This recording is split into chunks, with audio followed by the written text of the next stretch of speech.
Assalamualaikum warahmatullahi wabarakatuh.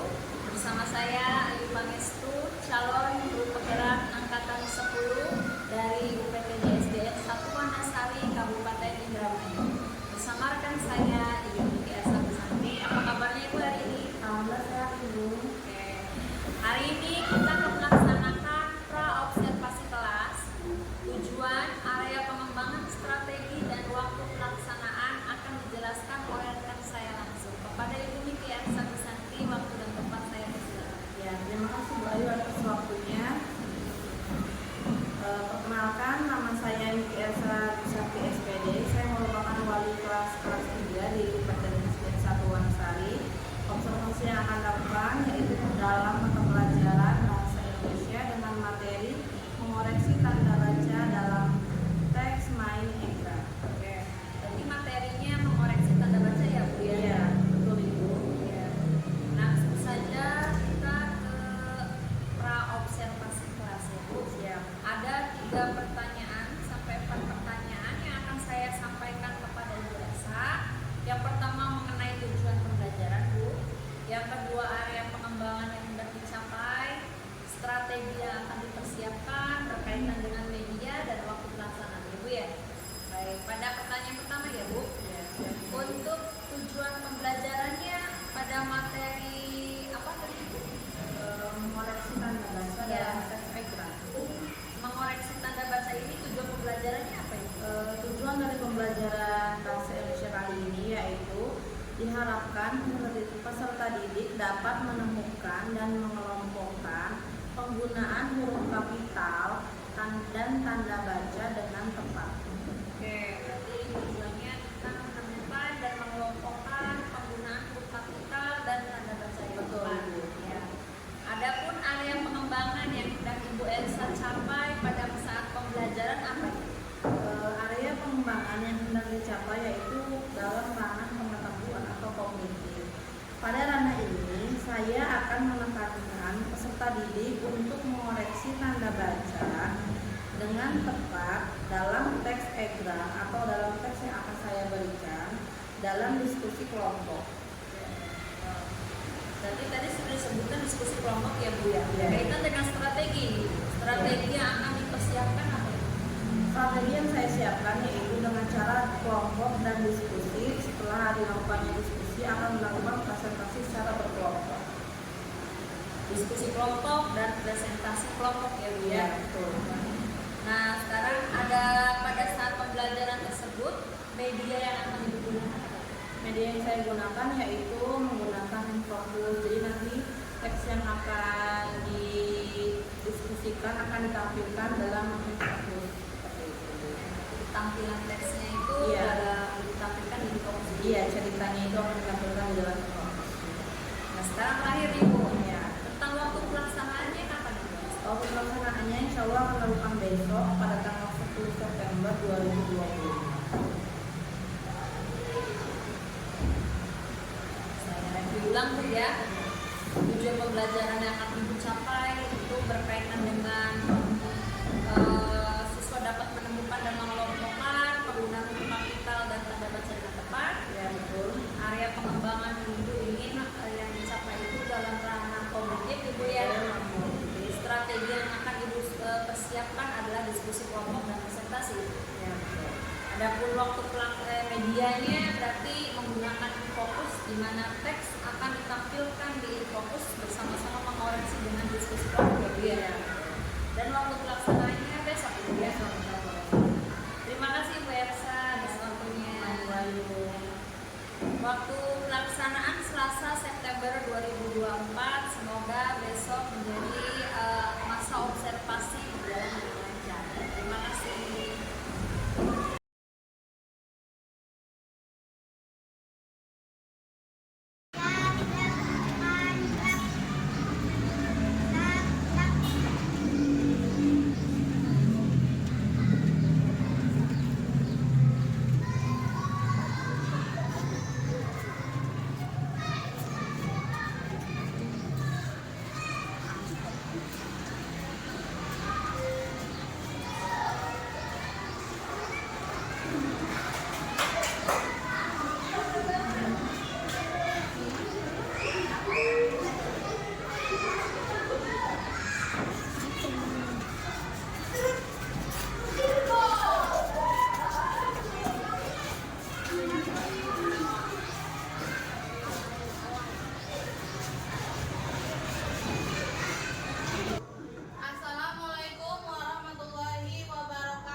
Albiu, Aprilia, Asta, Bumi, Kalista, Cecilia, Ciko, Citra, Deika, David, Zidan, Nala, Nafisa, Ijam. Berarti ada 3 orang yang berhalangan hadir ya hari ini. Sebelum memulai pelajaran, biar kita tambah semangat, tepuk semangat dulu 2 kali. 1, 2, 3. Tepuk semangat.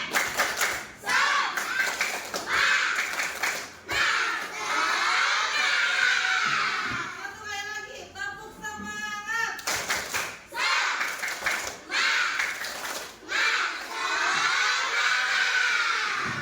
Tepuk ceria.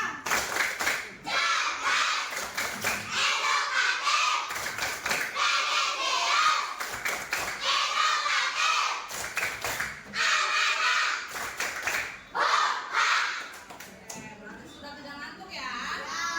Oke, hari ini kita akan belajar bahasa Indonesia. Materinya yaitu penggunaan huruf kapital dan tanda baca. Apa kata Bu Elsa tadi belajar apa? Huruf kapital dan tanda baca. Nah, dalam materi kali ini tujuan pembelajarannya diharapkan kalian sebagai peserta didik dapat menemukan dan mengelompokkan huruf kapital dan tanda baca dengan benar dalam sebuah cerita. Ya. Untuk materi kali ini kita akan melihat video nih. Jadi ibunya nggak ceramah, ibunya nggak ngajarin secara langsung, tapi kalian lihat video terlebih dahulu, disimak, nanti Bu Elsa yang mengevaluasi, oke? Yang madep ke sana boleh madep ke sini dulu. Diputar kursinya boleh, ya.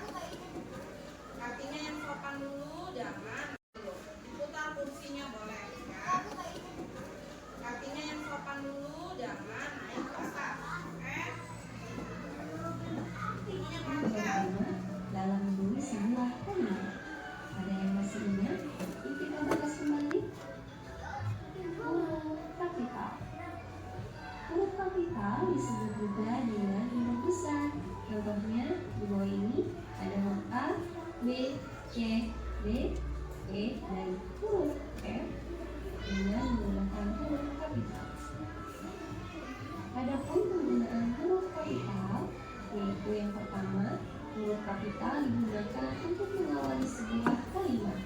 Contohnya, kemarin saya tidak berangkat ke sekolah karena sakit perut. Huruf K pada kata kemarin menggunakan K besar karena di awal kalimat. Yang kedua yaitu bunga itu berwarna kuning indah sekali. Huruf B pada kata bunga menggunakan huruf kapital karena kata bunga merupakan awal kalimat.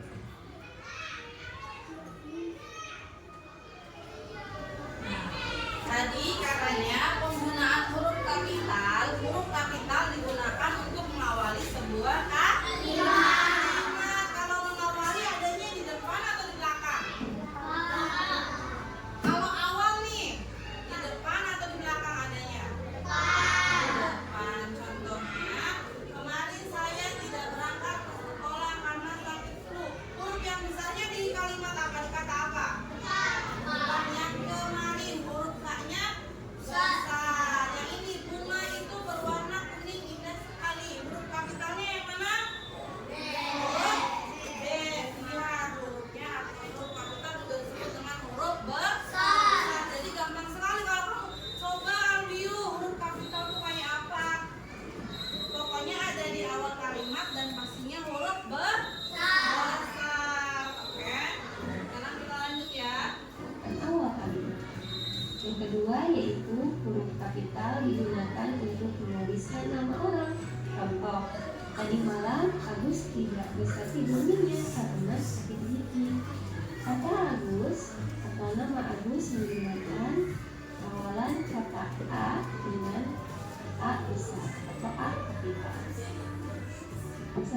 adalah tanda titik. Tanda titik digunakan pada akhir kalimat. Contoh, Ali sedang bermain kelereng. Ibu memasak pisang goreng. Tanda titik pada kalimat tersebut digunakan pada akhir kalimat. Kemudian tanda koma. Tanda koma digunakan untuk merinci benda yang lebih dari dua. Contohnya adalah ibu membeli jamur, jeruk, dan semangka di pasar.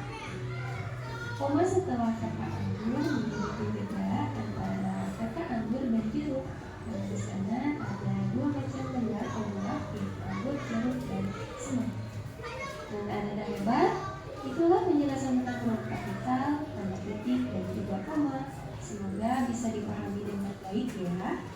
Dan untuk tugas hari ini adalah menulis kalimat tentang suatu masalah serta penyelesaiannya dengan menggunakan huruf kapital, tanda titik, dan koma yang benar.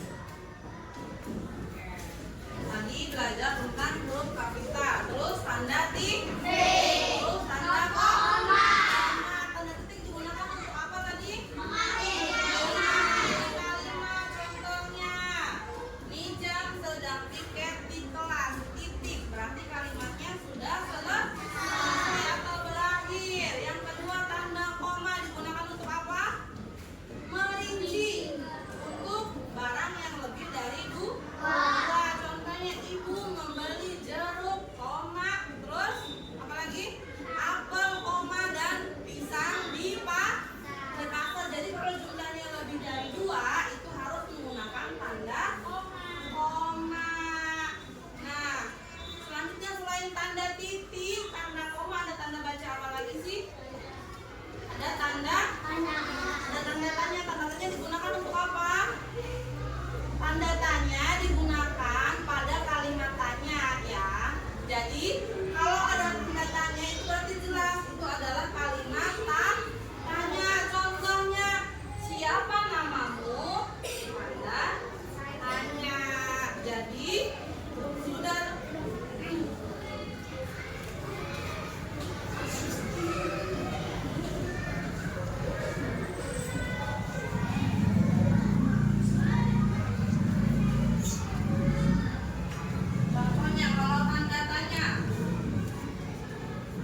Kakek saya Pak Abdullah dan rekan saya Ibu Nuti Ersa Besanti telah melaksanakan observasi dan akan melaksanakan pasca observasi.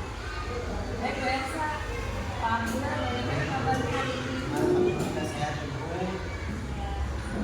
Ya Pak, sekarang saya akan melaksanakan pasca observasi dengan rekan saya Ibu Ersa Besanti. Baik, Bu Nuti, setelah melaksanakan observasi kelas tadi,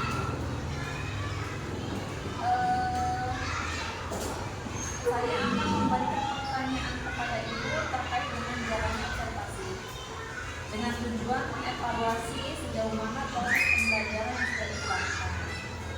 Pertanyaan yang pertama Ibu berkaitan dengan perasaan Ibu bagaimana Ibu setelah melaksanakan observasi langsung?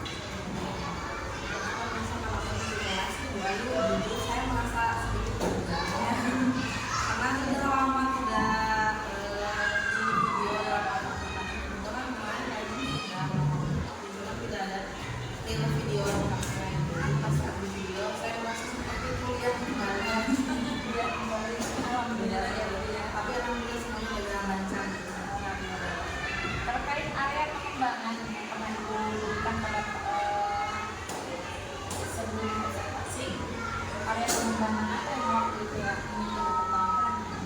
Untuk area pengembangannya kebetulan saya menekankan pada pengembangan jadi saya ingin siswa itu dapat mengetahui dan juga mengelompokkan serta mengoreksi tanda baca yang jelas dalam sebuah teks. Dalam tahapan pengembangan itu pada saat pembelajaran tadi apakah Ibu sudah merasa tercapai? Sebagian mungkin saya masih sudah tercapai ya Bu, cuman sebenarnya kita selalu merasakan juga ada dapat bagian Ya, bagian kekurangannya gimana ya? kadang saya lupa melakukan refleksi ya, terus siswa kurang aktif dengan beberapa anak yang kadang menolak teman saya ngobrol Terkait dengan beberapa tadi ya Ibu Elsa, tindak lanjut yang ingin Ibu Elsa lakukan. Menempatkan pada bulan 2019 dan yang masih perlu ditingkatkan nanti akan tindak lanjut sudah tergambar secara umum. Alhamdulillah